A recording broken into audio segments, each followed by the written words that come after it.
Dr. Agras is a retired radiologist who worked in nuclear medicine, and he still teaches. I will just tell you briefly about Harry. He was a clinical professor in the Department of Radiology at Columbia New York Presbyterian Hospital, and he's the chair emeritus of radiology at Hackensack University Hospital. And his book is called Next Year's Best Years, Taking Your Retirement to the Next Level. I'm going to have Harry talk a little bit about his book, why he wrote his book, and then we're going to go through systematically how to have a wonderful retirement. Thank you very much, Caren. It's a real pleasure to be here.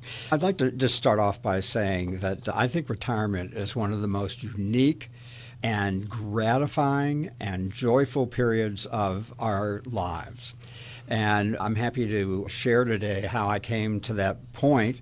I certainly wasn't at that point during the initial transition, which was 10 years ago, and just go through some examples of what people have done, some techniques that you can use, and a few key points to make this whole thing a lot easier.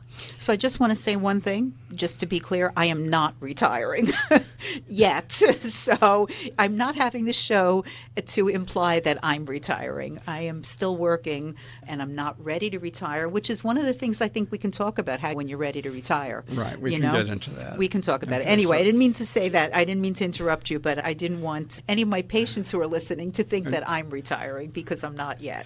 Okay, got it. So we'll be thinking more of Dan at this particular time than you. And our retired listeners. And so basically 10 years ago, I retired from private practice, and I loved it. I did it for 36 years. I was with a wonderful group, and we can talk a little bit about what led me to finally make that move. But it was a major void. I'm sitting there looking out at this, and I had no idea what it was that I was going to do and how I was going to fill the time, how was I going to maintain friendships, how make new friends, et cetera, and develop myself. And there have been some recent articles about how this is actually a time where you have to go through a little bit of mourning. And we're not talking about physicians specifically, but anyone who's been very deeply involved in their career, it is a huge adjustment. And one thing that's a lot different, actually, is that this is not just a point in time and a single event. Now, with longevity, this can be a quarter of your entire life. So this is a long period of time, and you want to use it to the maximum. And if you think about what happened to you between when you were 20 and 40, it's just massive. And we won't be seeing necessarily shifts like that, but it's a time that you have to really consider, who you are and where you want to be. We spend so much time working.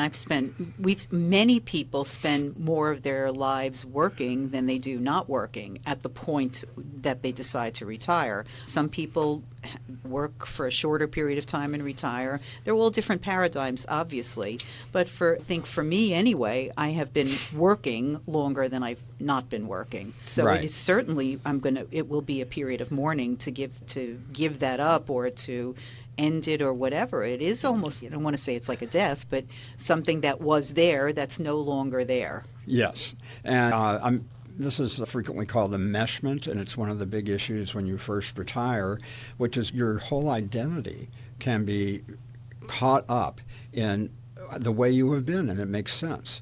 And then, as you said, things are going to change pretty dramatically. And that's probably the single biggest concern that I had, and anxiety.